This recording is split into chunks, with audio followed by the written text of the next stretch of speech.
it's Nature here, and we're back with another video, and we're doing prediction yet again. I think this is the 10th one I've done of this little mini series that I've done for this season. And yeah, we've got some cracking fixtures coming up, we've got some really good entertaining matches. So yeah, let's kick it off, shall we, with match number one, the biggest game of the weekend, which is the Clasico with Barcelona and Real Madrid. Two teams that don't have their main mans anymore. Obviously Real Madrid don't have Ronaldo anymore, and Messi is injured for Barcelona. First time since 2007 that Real Madrid and Barcelona don't have their two GOATs. Say what? Crazy, right? But obviously Messi's injured, and Ronaldo decided to leave from white to black and white. No, it's not Newcastle United. Oh boy, we would need a player like him right now. But he went to Juventus. So it's going to be an interesting game to say, but Real Madrid looks like Lopetegui will be sacked after this game. Antonio Conte will be the manager. In at Real Madrid. So why would a manager decide to take the Clasico game knowing you're going to get sacked anyway? Crazy, right? You could just left like he did for the Spanish national team. So it's still the back there, hey.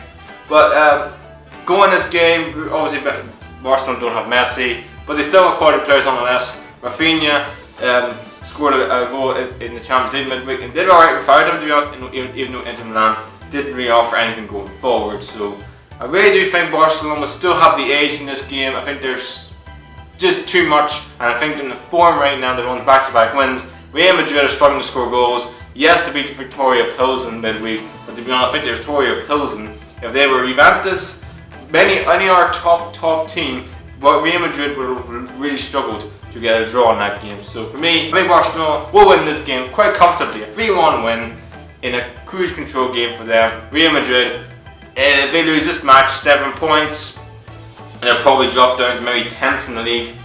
It does look like La Liga is over. The La Liga title race is over for Real Madrid. They lose this game, which I think they will. So yeah, arrivederci, Lopetegui. Now we're into England and going to London, where we're talking about Tottenham Hotspur versus Manchester City. Well, Tottenham have had a completely drastic effect from Premier League to Champions League this season. The Premier League, the best start they've ever made to a Premier League season after 9 matches. They are third in the league. As for the Champions League, however, 1 point from 3 matches. And to be perfectly honest, yes, you could say they're hard done by against Inter Milan. They should have each got a draw in that game. Yes, they'll wipe the floor with Barcelona, which is definitely the golfing class between Barcelona and Tottenham Hotspur. And in midweek against PSV, yes, they were the better team. Yes, they were 1-0 down thanks to an own goal from Alderweireld. And yes, you could say, well, they go back into the game. Harry Kane had a chance to get a game of 3-1. He didn't do it. And to be honest, Tottenham this season, kill that match, kill the game. I get the 3rd goal and the 4th goal, and the game's over. And I feel like this season, Tottenham, the substitutions they've made, I know they missed Dele Alli. He's a massive miss to this team, but the fact is, he didn't sign any players in the summer, and you can totally see this Tottenham team lack a little bit of depth in their squad. And right now, do I believe Tottenham are going to be fighting for the title? No. Do I think Tottenham will fight for top 4? Yes. Do I think Tottenham get another grip in the Champions League? It's going to be very hard, but I don't see it. But we've seen it before. Newcastle, they lost their first 3 games in the Champions League. I won the next 3, and they got second in the group. But I just feel like Inter and Italian teams do have the know-how really, and I don't see, it's going to be difficult, but anything's impossible. Anything's possible really. But as for Man City, they are wiping the floor every team this season. They thrashed Burnley last weekend, even though Vincent Kompany and Sonny should have been sent off. You're goddamn right. As for midweek, they went to Shakhtar next. Hard place to go, Shakhtar in Ukraine. Shakhtar have a really good record against English clubs there. I didn't have this. That's totally changed because Man City went there, absolutely went the floor from 3-0. Could have been 5, 6 or 7 because they were all over them. And Man City had so many chances, especially Riyad Mahrez. He had at least 4 glorious opportunities. He didn't take them. Maybe in the game against Liverpool, we missed the penalty. But for this game, I just think Man City have too much going forward and too much quality for Tottenham. I think Tottenham will get beat 2-0 quite convincingly. And Kevin De Bruyne is now back in the Man City squad now. It just gives them more depth and more. He's one of the best players in the Premier League, even though for me Hazard is. but Man City will have too much for top. Now heading to Italy, and we're talking about the big game there, which is definitely Lazio versus Inter. These two teams had an absolute fought-out game last season, in terms of last game of Serie last season, which these two, knowing that if Inter won, they get top 4. If Lazio drew, or didn't get beat, to be honest, they get top 4. And these two are now sort of become, 4th is probably the best for them at the minute, but Inter spent a lot of money in their squad, but in Angola, kept Harrison and kept Acadi. As for Lazio, they sold Lex Felipe Anderson. To be honest, he wasn't really a big name player for them, to be honest, so he's probably a squad player. He's now West Ham. They bought in Carrera from Sevilla. He's done okay at best. They got beat midweek, Lazio, against Marseille. Quite to be honest, they were leading that game and then they lost. Amazing, really. As for Inter, they got beaten midweek as well against the Champions League against Barcelona. Hard place to go to Camp Nou. I felt sorry for Mario Kart. He didn't get any service. I don't think he had a shot in the game. Just got to show Inter's team in terms of talent is just not there. They rely on one man to score the goals, and if he doesn't score the goals, Inter don't win. Inter don't even get a draw, to be honest. They lose the game. As for Lazio, they're inconsistent as usual. They never really do well against top sort of 6 teams this season. They got beat by Juventus, got beat by Napoli, got beat by Roma. This is the type of games you expect Lazio to see what they're made of, but then they just fall like a snowball and they just single-handedly can't get themselves back up again. But I think this game will be a 2-2 draw. I think there'll be goals in this game. I just think I can't really see who's going to be the team who's going to get the winning goal. I just think both teams will cancel each other out. Now heading to France, we're talking about the Paris derby between PSG and Marseille. And PSG have now won 10 games in a row in Ligue 1. I think that's now a record. If it isn't, I need to look at Stato. But that is quite convincingly, really. I mean, they're just wiping the floor every team in France. They just single-handedly destroyed the second best team in France for me, is Lyon. Convincingly beat them. And then they just beat every other team like there's no tomorrow. And now they play Marseille, who I think possibly now are the 3rd best team in France. And they're probably at the floor with them too. So, but in the Champions League, the midweek, they drew against Napoli. Napoli played very well, even though for me, a late Di Maria equaliser would probably hurt them, their hearts, because they didn't deserve that, to be honest. They deserved to win the game. PSG were pretty poor. And PSG will know that the owners want Champions League success. It's what you're going to be judged on. Thomas Tuchel's on it. You can be under big pressure. Any manager who manages the top club which invest the money and the squad that they have, obviously you're going to be under massive pressure in terms of delivering at least a Champions League run in terms of the semi-final or a final. Do I think they can do that this season? No, I don't believe in them, because I don't think they have the players or the squad. They don't have the team. I don't think they have them in the field. I still don't think they have them in the field. Like, sometimes they play Marquinhos at defensive field. He's not a defensive fielder. He ain't. So for me, I still don't think they are convincing Champions League contenders. But I do think they're going to wipe the floor with Marseille this weekend with a 4-1 win. And Marseille, well, to be honest, you can just forget this game and just move on to the next one. Now heading back to Italy, we're talking about Napoli versus Roma. And Napoli, who, well, let's just say, are just like a roller coaster this season. They have the highs and the lows, and the highs and the lows. That's what they are at the minute, Napoli. Carlos Lotti, who I expect them to do well in the Champions League this season, and they have their second in the group. Should have topped the group, to be honest, if they didn't concede that late equaliser and Paris against PSG midweek. But the player I've really impressed this season, and pretty honestly impressed me last season, he's impressed me this season, is Lorenzo Insigne. He looks like a different player in terms of maybe he's got more experience, he's playing more games, he's playing with a top quality manager.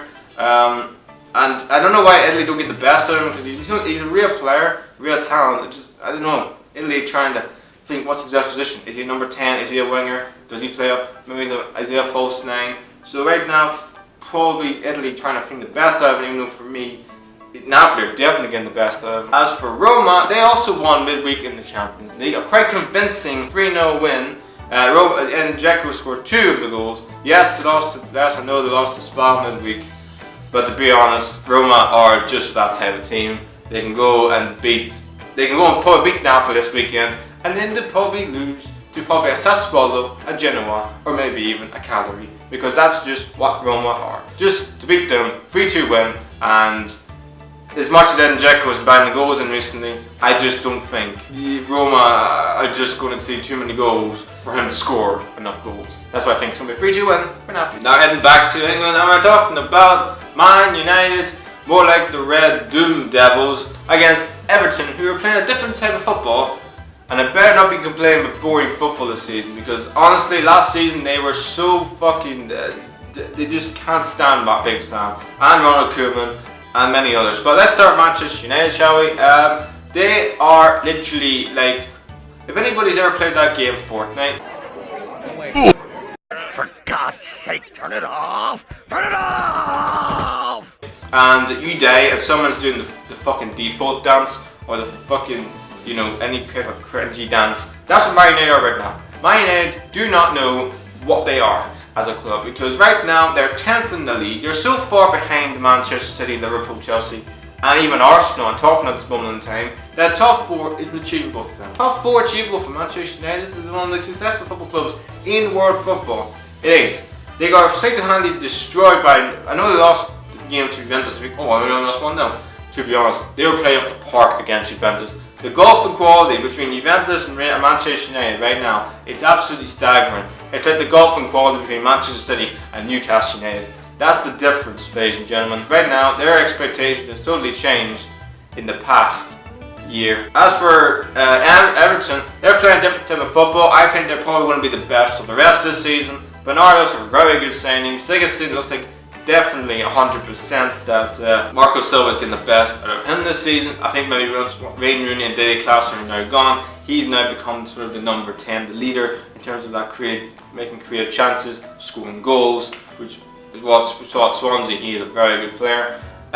Also, one player that I thought I'm really impressed so far, I think is Michael Keane. I think he's been really solid in that defence this season. He looks a decent player, ex-Manchester United player obviously, so he'll have something to dig into Manchester United's wounds and make their these horrible, awful starts of the season continue. But I just think Man United will have enough in the end to beat Everton. I don't think Everton will score enough goals, which I think the reason why they need to get our striker. But I think Lukaku will have something to say in this game. I think he'll grab 2 and a 2-1 win against Everton. Now head to Germany, I'm talking about Borussia Dortmund, who are flying right now, and are definitely for me right now the red hot form team in Europe as they play Hertha Berlin. And Dortmund, who thumped Atletico Madrid 4-0 midweek, and to be honest, that is one hell of a scoreline, because Atletico Madrid don't concede a lot of goals, and if they do concede a lot of goals, it's usually by the 2. It ain't 4. They never, I mean, last time Atletico Madrid concede 4 goals. I think that's never happened under Diego Simeone, because they're very defensively organised. This game, the tactics were awful at Atletico Madrid, but give credit to Dortmund. Dortmund have been excellent this season. I always thought Dortmund, can they really win the Bundesliga this year? Can they really? But right now, with the performance they did against Atletico Madrid and the way they're playing right now, damn right they can. And they did this without Paulo Mascara. Jadon Sancho's on the bench. Alex Witsel, who I think has been the signing of the season in the Bundesliga. What a midfield player he's been. You also got Dahoud who came on. He offers quality. You got Delaney. I know he's injured at the minute, but he looks a really good beast midfield player. You have a solid back 4. Berkey looks like to maybe save them for the first time, even though I still think at times he can make the odd error, but he's the man being solid. Right now, you have to say, even got Christian Pulisic. So right now, Dortmund have an unbelievable squad. I think last season, yeah, they won the first 7 matches, but to be honest, there was a lot of rumblings going on. Aubameyang wasn't happy, he wanted to go. There's many other players. Dortmund manager got sacked last season. I don't think he was really the man for Dortmund. I think Farfat is, he gets the best of young players. It's a very young team. I really do think Dortmund have a magic crack at the Bundesliga title this year. As for Hertha, after beating Bayern Munich, they haven't really been in form since, to be honest. I mean, if they got a couple, I know they lost a game, then they draw a match, so they haven't really been consistently in form. But at times they can beat teams. They can definitely at times run no solid as Bayern Munich.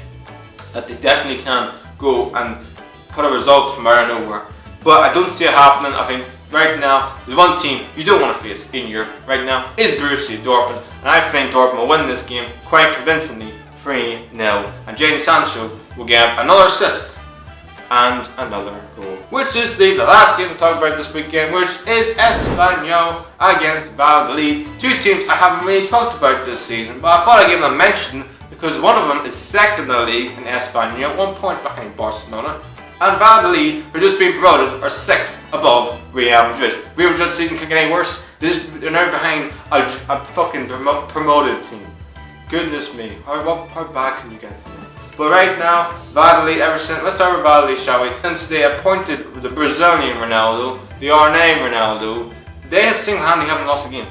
Now, I don't know if he's the manager or the chief executive or the owner or something doing that, but yeah, it's working anyway. It's just better just keep him. But I don't think Valladolid are a top 6 team. But I do think they're a mid-table team at this moment in time. They can get more points and results. They definitely can't stay in the Liga this season, which is going to be their goal for the season. As for Espanyol, they for me should be aiming for Europe this year. But do I think they have the squad depth to aim for Europe like top? You could say not really, but they have a very good manager and they have some really talented players. But I just feel like at the sort of end of the season, like Sevilla, Betis, Sevilla, Villarreal, and Valencia, we just have enough in the end to get them European spots.